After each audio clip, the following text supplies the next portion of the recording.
पुण्यात्मा विचार करना, वो सतगुरु है, कोई बच्चा नहीं है।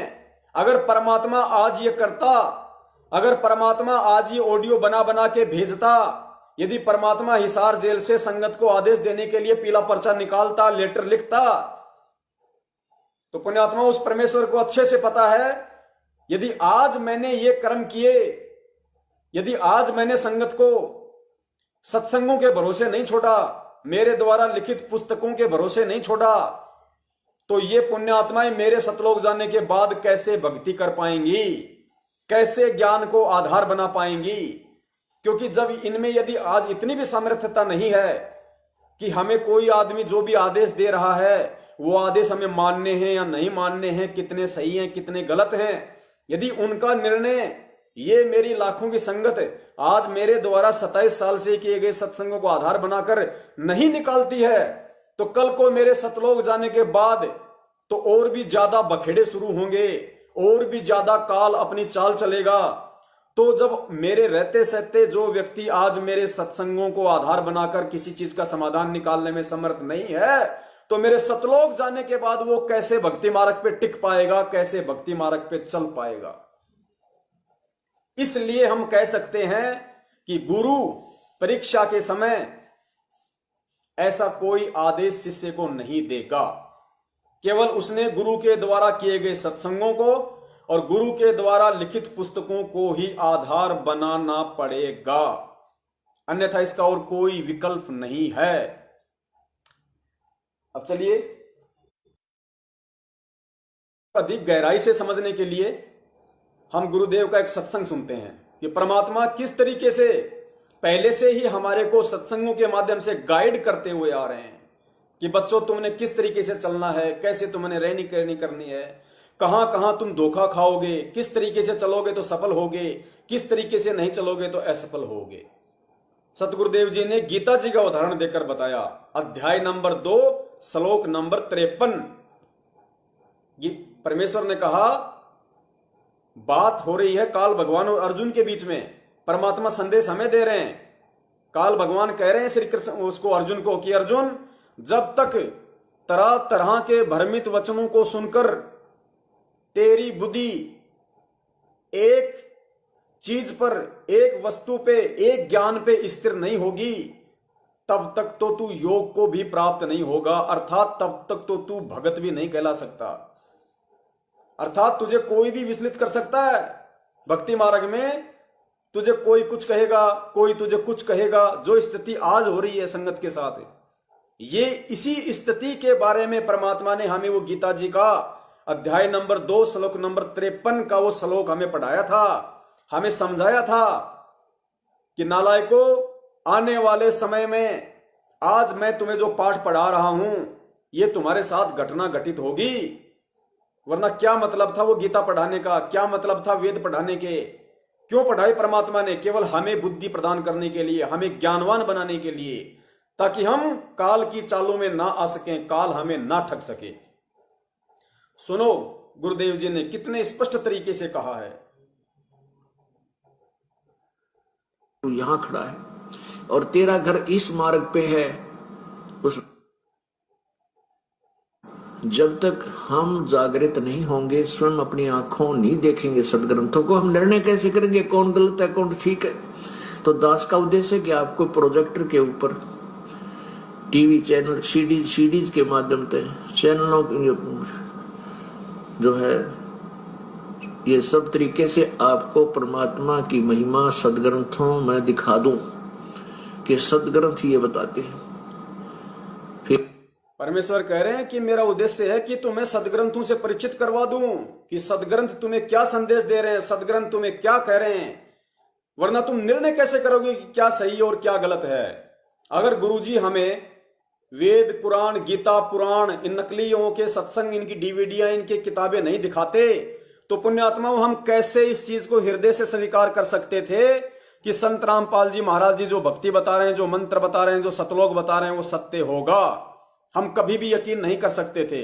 तो परमेश्वर ने कहा कि जब तक तुम ये शास्त्र नहीं देखोगे तुम्हें कैसे यकीन होगा? तो पुण्यात्माओं, अब हमारे शास्त्र क्या है वर्तमान में?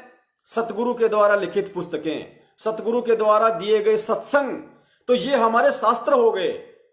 और अब हमें जो इस भक्ति मार्ग पे आगे चलेंगे तो हम क्या सही है और क्या गलत है, क्या गुरु आदेश देगा क्या नहीं देगा, उन सब का निर्णय हम केवल अपने गुरु के सत्संगों को और पुस्तकों को आधार बनाकर ही कर सकते हैं। यही गुरुदेव ने इस सत्संग के माध्यम से हमें समझाने का प्रयास किया है। जब तक हम जागृत नहीं होंगे, स्वयं अपनी आंखों नहीं देखेंगे सदग्रंथों को, हम निर्णय कैसे करेंगे कौन गलत है कौन ठीक है। तो दास का उद्देश्य है कि आपको प्रोजेक्टर के ऊपर टीवी चैनल सीडीज के माध्यम से चैनलों जो है ये सब तरीके से आपको परमात्मा की महिमा सदग्रंथों में दिखा दूं कि सदग्रंथ ये बताते हैं। फिर आप भगत बनोगे, तब तो आप भक्त बनोगे, योगी बनोगे। जैसे गीता जी अध्याय नंबर 2 के श्लोक 53 में कहा कि अर्जुन, जब तेरी बुद्धि भिन्न भिन्न प्रकार के भ्रमित करने वाले वचनों से ज्ञानों से वापस हटके एक तत्व ज्ञान में, परमात्मा के तत्व ज्ञान में स्थिर हो जाएगी, तब तो तू योग को प्राप्त होगा, तब तो तू योगी होगा, भक्त बनेगा। भक्त वही होता है जो सद से रहित हो जावे। फिर भक्ति करनी है, सीधे ढंग से करते रहेंगे। जब हम जंगल में खड़े हैं, वन में, और वहां जाके आगे जो एग्जाम्पल परमात्मा दे रहे हैं उसको ध्यान से सुनना। परमात्मा कहां समझाने की हमें कोशिश की मालिक ने, क्योंकि परमात्मा अंतर्यामी होता है, परमात्मा दूर दृष्टि रखता है। मालिक को पता है कि आगे मेरे भक्तों के सामने कैसी कैसी विकट परिस्थितियां काल अपने एजेंटों को निमित्त बना के खड़ी करेगा, और उस समय उन परिस्थितियों को मेरे भक्तों ने किस प्रकार सोल्व करना है, उनका समाधान निकालना है। तो गुरुदेव ने कहा इस सत्संग के माध्यम से कि जैसे आप रास्ता भटक गए या आप कहीं जा रहे हो और आपको पता नहीं है, आप कहीं भी आप जा रहे हो और आप कह रहे हो भाई मुझे तो मतलब दिल्ली जाना है, और कोई आदमी कहते भाई सीधा चला जा, आप सीधे जा रहे हो। फिर आगे चल के आपने किसी से पूछा कि भाई साहब दिल्ली यहां से कितनी दूर है, वो कहेगा अरे दिल्ली इधर कहां जा रहा भाई, दिल्ली तो इस तरफ है, तो उल्टा आ गया। तो वो आदमी वहीं भ्रमित हो जाएगा। क्यों? क्योंकि मैप जो होता है, मैप मानचित्र, उसमें ही सही जानकारी होती है कि कौन सा रूट किस तरफ है, दिल्ली किधर है, जयपुर किधर है, बनारस कौन सी तरफ है। तो उस आदमी ने जब तक वो मैप को नहीं देखा, जब तक मानचित्र को नहीं देखा, और मानचित्र को देखकर, मानचित्र को आधार बनाकर जब तक वो अपनी यात्रा प्रारंभ नहीं करता है, तब तक उसको कोई भी कहेगा वो उसी तरफ वो चल देगा। तो वो जा रहा सीधा, आगे किसी ने कहा भैया दिल्ली इधर नहीं है, दिल्ली उधर है, तो वो सोचेगा भाई वास्तव में हो सकता है, क्योंकि उसने मानचित्र को आधार नहीं बनाया था, वो उसके कहने से उधर चल देगा। 50-60 किलोमीटर चला, फिर किसी ने कह दिया भाई साहब इस तरफ नहीं, तेरे को किसी ने गलत बहका दिया, दिल्ली तो इधर है पूर्व में। वो भ्रमित हो जाएगा क्योंकि मानचित्र को आधार नहीं बना पाया, वो उसके कहने से उधर चल लेगा, और वो आदमी हमेशा भटकता ही रहेगा। तो पुण्यात्माओं, ठीक इसी प्रकार सतलोक आश्रम मैनेजमेंट हरियाणा ने हमें जो राजनीति का रास्ता दिखाया, हमें जो आरक्षणबाजी का रास्ता दिखाया, हमें जो गुंडों की सीबीआई का रास्ता दिखाया, हमसे जो दान लिया, ज्योति पाठ के नाम पे लिया, तो हम लोग जैसा वो कहते गए वैसा हम करते गए। जिस प्रकार वो 50 किलोमीटर गया उल्टे रास्ते, फिर वापस उसके पैर उसके घिसे, फिर वापस आया तप्पड़ तप्पड़ करता हुआ, फिर किसी ने बताया तो गलत आ गया, वापस जा, फिर वापस गया अपने घुटने तोड़ते हुए। तो संगत का भी यही हाल था और यही हाल है वर्तमान में, क्योंकि जिस प्रकार वो व्यक्ति दिल्ली जाने के लिए मानचित्र को आधार नहीं बना पाया था, जिसकी वजह से मार खा रहा था, किसी के भी कहने से उधर ही चला जाता था, ठीक इसी प्रकार भक्ति मार्ग का मानचित्र, सतगुरु का सत्संग और सतगुरु के द्वारा लिखी गई पुस्तकें, ये भक्ति का संविधान होता है, ये भक्ति मार्ग का मानचित्र होता है। और जिन जिन आत्माओं ने इस मानचित्र को आधार बना रखा था, वो मैनेजमेंट के बहकावे में नहीं आए कि भैया हमारे भक्ति मार्ग के मानचित्र में तो ये गंदी राजनीति करने का कोई आदेश नहीं है, तुम्हें करनी है तो करो, तुम्हें कुएं में पढ़ना है तो पढ़ो, हम नहीं पढ़ेंगे।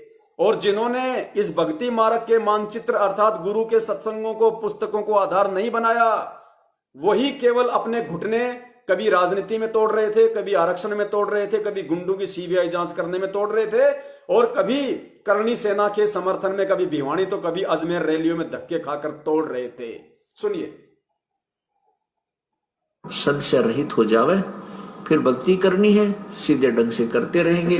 जब हम जंगल में खड़े, वन में, और वहां जाके रास्ते 3-4 हो गए, हम इस रास्ते चल पड़े अपनी आइडियत या किसी नालायक नकली ने बता दिया कि तुम अपना घर इधर है, इधर चले जाओ।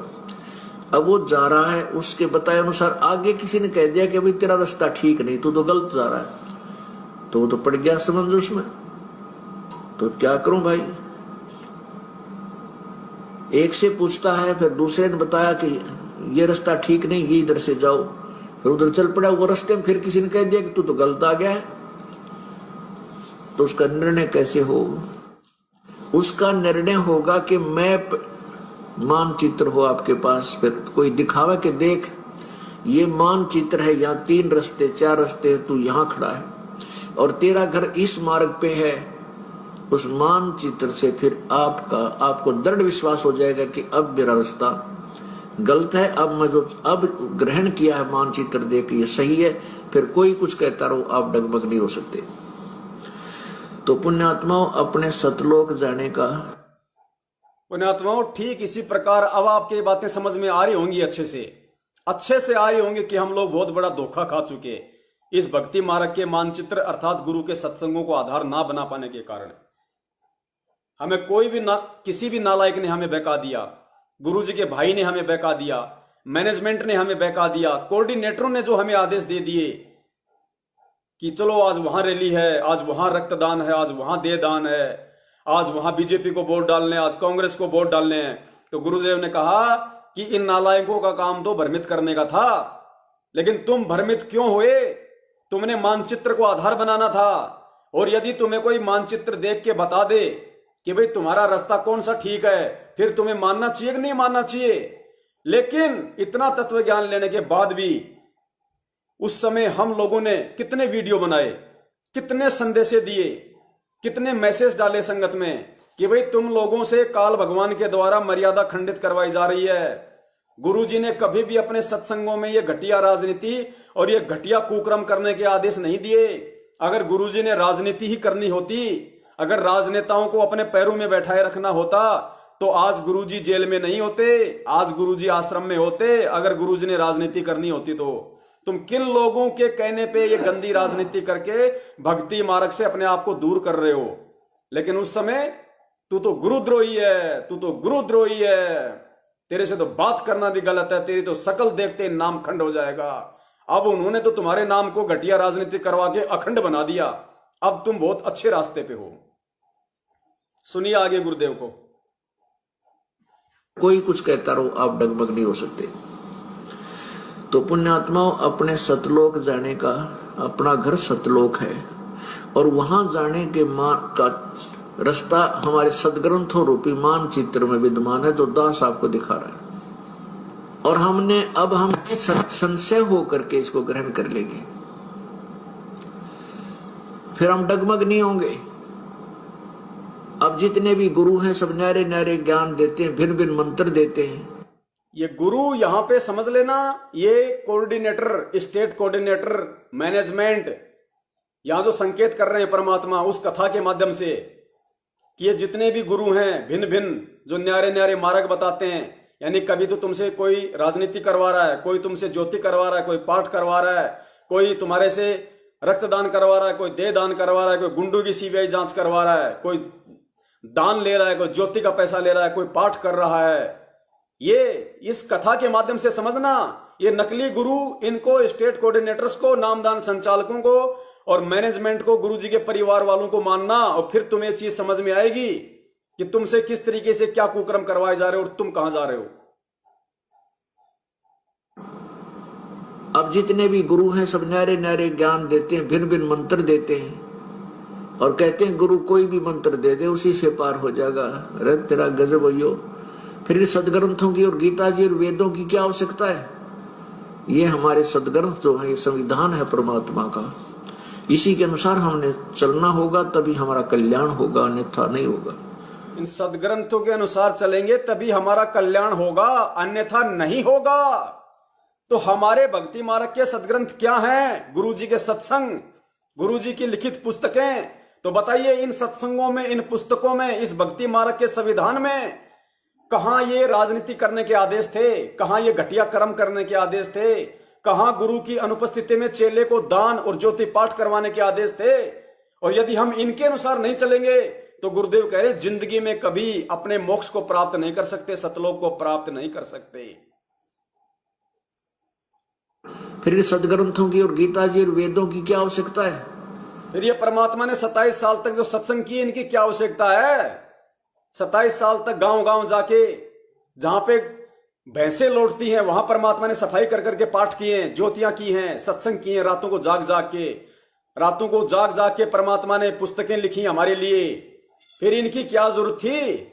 अगर इसी तरीके से अगर हमें चलना था, तो अगर ये जेल के नाम से आने वाली ऑडियो के हिसाब से हमें चलना है, अब बताओ परमात्मा क्या सत्संग कर रहे हैं और उन ऑडियो में, उन लेटरों में क्या आ रहे हैं आदेश? पुण्यात्माओं, यही चीज समझनी थी हमें। चलिए पहले इसको सुनिए, फिर परमात्मा दया करेंगे, आपको सारी हकीकत आपको समझवाएंगे। मंत्र दे दे, उसी से पार हो जाएगा। रे तेरा गजब हो। फिर सदग्रंथों की और गीता जी और वेदों की क्या आवश्यकता है? ये हमारे सदग्रंथ जो है, ये संविधान है परमात्मा का।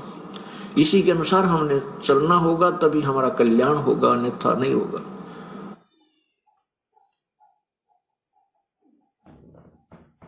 तो पुण्यात्माओं, वर्तमान में जो ऑडियो आ रही हैं और जिन ऑडियो के पीछे कि भाई ये गुरु जी की आवाज है, जेल से आ रही हैं, पुण्यात्माओं इस चीज को भी हमने गहराई से समझना होगा, क्योंकि परमात्मा ने स्पष्ट कर दिया कि भक्ति मार्ग का वास्तविक जो मानचित्र है, वास्तविक जो संविधान है कि शिष्य को किस आधार से चलना है, ये जो गुरुजी ने सत्संग कर दिए, जो पुस्तकें लिख दी, ये परमात्मा ने हम आत्माओं के लिए और आने वाले समय में जो 1000 वर्ष के लिए भक्ति मार्ग चलेगा, ये परमात्मा ने उसकी एक गाइडलाइन तैयार कर दी। एक गाइडलाइन तैयार कर दी परमेश्वर ने। ये नॉट चेंजेबल, ये चेंज नहीं हो सकती, क्योंकि परमात्मा का जो परमेश्वर ने जो अपने सत्संगों में आदेश दे दिए, जो पुस्तकों में लिख दिए, उसके अतिरिक्त परमात्मा का अन्य कोई आदेश भक्ति मार्ग में नहीं होता।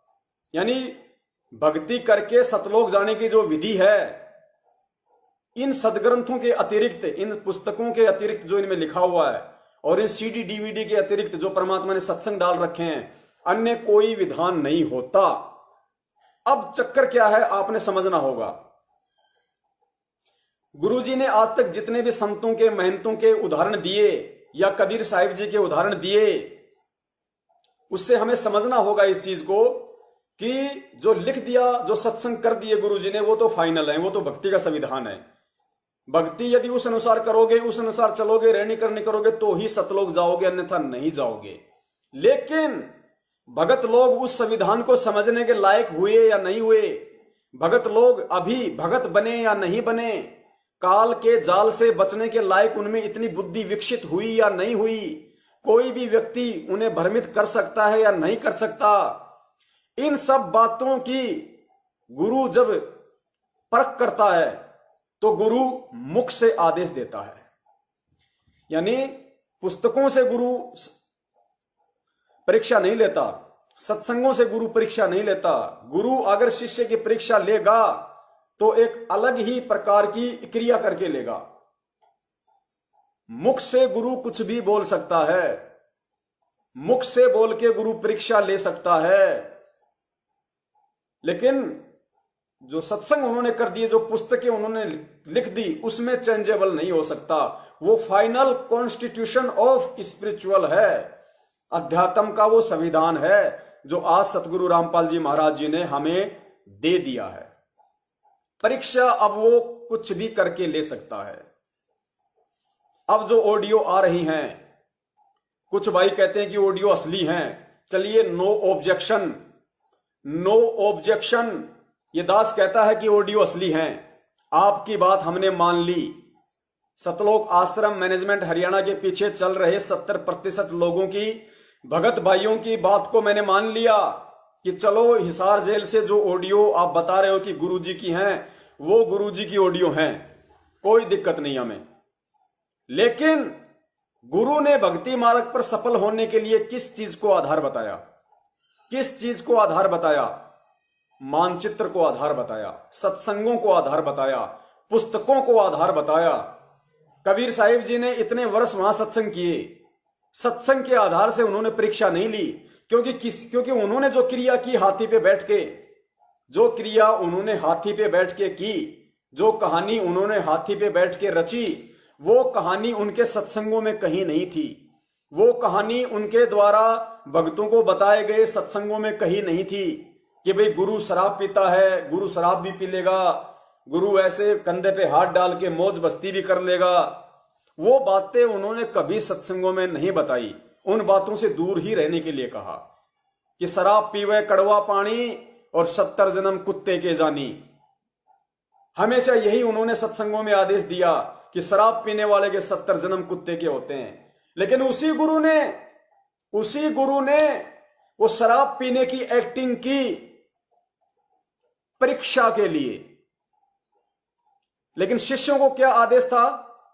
गुरु ने क्या बोल रखा था कि गुरु की कथनी पे चलना है, गुरु की करनी पे नहीं चलना। गुरु ने जो सत्संगों का पिटारा तुम्हारे लिए छोड़ दिया बना के, वो तुम्हारे मानचित्र हैं, भक्ति का आधार है। उसके विपरीत गुरु यदि कोई क्रिया करता है तो तुमने ध्यान नहीं देना। गुरु कह रहे शराब पीवे कड़वा पानी 70 जन्म कुत्ते के जानी, कि बच्चों शराब नहीं पीना, शराब पीने वाले के 70 जन्म कुत्ते के होते हैं। और गुरु यदि शराब पी रहा है तो शिष्य का धर्म है कि वो केवल गुरु का आदेश माने। गुरु की उस क्रिया को देखकर, या गुरु कहे कि बेटा शराब पी, बेटा तू भी शराब पी, ला एक बोतल ठेके से, एक पैक तू बना, एक पैक मेरे को दे, वहां शिष्य ने गहनता से विचार करना पड़ेगा। माफी मांगनी पड़ेगी कि हे परमेश्वर, दास की बुद्धि तुच्छ है परमात्मा, लेकिन परमेश्वर आपने मुझे आदेश दिया है, परमेश्वर आपने मुझे भक्ति का जो संविधान बताया है, भक्ति का जो संदेश दिया है, आपने मुझे जो मानचित्र बना के दे दिया भक्ति मार्ग का, जो सत्संग आपने मुझे दे दिए, जो पुस्तकें आपने मुझे दे दी, गुरुदेव आपने मुझ नीच को केवल यही निर्देशित किया है, यही आदेशित किया है कि हे परमेश्वर मैं शराब से हमेशा दूर रहूं, मैं किसी को सहयोग भी ना दूं। परमेश्वर इस दास का शीश आपके चरणों में है मालिक। लेकिन दास आपके भक्ति मार्ग के जो आपने जो आधार बना दिया, भक्ति मार्ग का जो पैमाना आपने मुझे दे दिया, मुझे जो फॉलो करने के लिए आपने मुझे आदेश दे दिए, परमेश्वर दास केवल उन्हीं आदेशों को फॉलो करेगा मालिक, मुझे क्षमा करें। ऐसा नहीं कि गुरु ने कह दिया लिया ठेके से शराब की बोतल और खोल के तू भी पी मैं भी पीऊं, ले भाई वो भी पी ली तू भी पी लिया। गुरुदेव ने इसके लिए कहानी बताई कि तुम्हें कितना सचेत होने की जरूरत है। गुरु शिष्य एक बार निकल पड़े और उसने कहा, गुरु ने कहा कि बेटा मैं फला फला गांव में जा रहा हूं और जहां मैं रुकूं वहीं तू रुकना, जहां मैं खाना खाऊं वहीं तू खाना। और गुरु ने जगह बता दी कि मैं रात को वहां रुकूंगा और खाना वहां खाऊंगा। और गुरु ने कहा कि मैं तेरे से एक दिन पहले चलूंगा और तू मेरे से एक दिन बाद में चलना, और जहां मैं रुकूं वहीं तू रुकना, जहां मैं खाऊं वहीं तू खाना। बोला ठीक है गुरुदेव। शिष्य ने ऐसा ही किया। गुरुदेव चला गया, गुरुदेव आगे गया, खाया। दूसरे दिन शिष्य भी वापस चला। शिष्य को गुरुदेव ने पहले बता दिया कि मैं वहां पे खाना खाऊंगा। शिष्य उसी होटल पे रुक गया और शिष्य ने उससे पूछा कि भाई कल मेरे गुरुजी आए थे? बोला हाँ भाई आपके गुरुजी आए थे। तो भाई गुरुजी ने क्या खाया? बोले भाई गुरुजी ने बोलो चपाती खाई थी। और क्या खाया? बोले सब्जी में क्या खाया? बोले सांडे की सब्जी खाई थी, सांडे की। अब सांडा एक जीव होता है, जीव सांडा एक जीव होता है। बोले गुरु ने सांडे की सब्जी खाई थी। बोले अच्छा? बोले हाँ। लिया? बोलो 4 चपाती लिया और 1 सांडे की सब्जी लिया। जब गुरु ने खाई तो मैं भी खाऊंगा, दिक्कत क्या हो रही इसमें? तो शिष्य ने खा ली, चला गया। दूसरे दिन जहां गुरु ठहरा हुआ था वहीं शिष्य पहुंच गया। गुरु ने कहा बेटा कैसा रहा सफर? बोले गुरुदेव बहुत बढ़िया सफर रहा। बोले रात को कहां खाना खाया? बोले गुरुजी वहीं जहां आपने खाया। तो बोला क्या खाया? बोले तूने वहां। बोले गुरुजी जो आपने खाया, 4 चपाती और सांडे की सब्जी। तो गुरुदेव ने कहा नालायक तूने जीव हत्या क्यों की? तूने संडे की सब्जी क्यों खाई? मैंने तुझे कहा था ना कि जीव हत्या महापाप है। तूने मेरे आदेश की अवहेलना क्यों की? बोलो गुरुजी आपने भी तो खाई थी, जो आपने खाया वही मैंने खा लिया। आपने कहा था कि जो मैं खाऊं वही तू खाना, और जहां मैं रुकूं वहीं तू रुकना, जिस होटल में खाऊं वहीं पे तू खाना। तो गुरुदेव आपने तो कहा था कि जो मैं खाऊं वही तू खाना। तो गुरुदेव आपने भी संडे की सब्जी खाई, मैंने भी संडे की सब्जी खाई, मैंने तो आपके आदेश की पालना की है गुरुदेव। तो गुरुजी ने कहा कि नालायक, गुरुजी ने यूं किया और वो सांडा जो गुरु ने खाया था, उस पूरा का पूरा सांडा, वो जीव मेंढक के आकार का, गुरु ने मुंह से निकाल दिया जिंदा जीवित सांडा और छोड़ दिया नीचे। सांडा चला गया झाड़ियों में। गुरुदेव ने कहा कि नालायक, मैंने सांडा खाया था तो मैंने तो सांडे को जीवित भी कर दिया, तू करके दिखा। अब तू सांडे को जीवित करके दिखा। तो शिष्य की गर्दन नीचे। तो गुरुदेव ने कहा कि नालायक, गुरु की कथनी पे चलना है, गुरु की करनी पे नहीं चलना कि गुरु क्या कर रहा है। तो पुण्यात्माओं, आज यदि हिसार जेल से वो ऑडियो यदि सत्य हैं, आपकी बात मैं बड़ी करता हूं, हालांकि मैंने देखा नहीं, मैंने सुना नहीं, इसलिए मैं उन चीजों को सत्य नहीं मानता, लेकिन आप कह रहे हैं कि गुरुजी की है तो मैं गुरुजी की मान के चलता हूं। तो पुण्यात्माओं, आज आपको यदि उन ऑडियो में यदि गलत संकेत दिए जाएंगे, यदि आपको रोंग दिशा प्रदान करने की जानकारी दी जाएगी, तो आप स्वयं निर्णय कर लेना। आप आज वर्तमान में गुरुजी की हिसार जेल से आ रही उन ऑडियो के आधार से चलना है भक्ति मार्ग पे, या फिर जेल जाने से पहले गुरुजी ने जो भक्ति का संविधान बना के हमें दे दिया, जो भक्ति का विधान हमें बना के दे दिया, उस आधार से हमें चलना है। क्योंकि वो गुरु की परीक्षा हो सकती है। ये ऑडियो, ये लेटर संत रामपाल जी महाराज जी की तरफ से परीक्षा है, परीक्षा हो सकती है। लेकिन पीछे के इतिहास को ध्यान में रखते हुए भगत के लिए गुरु की तरफ से क्या आदेश हैं, क्या निर्देश हैं, वो उस चीज को ध्यान में रख के आज हमने भक्ति मार्ग पे बचना है, चलना है। समझने वाले समझ गए हैं, ना समझे वो अनाड़ी है।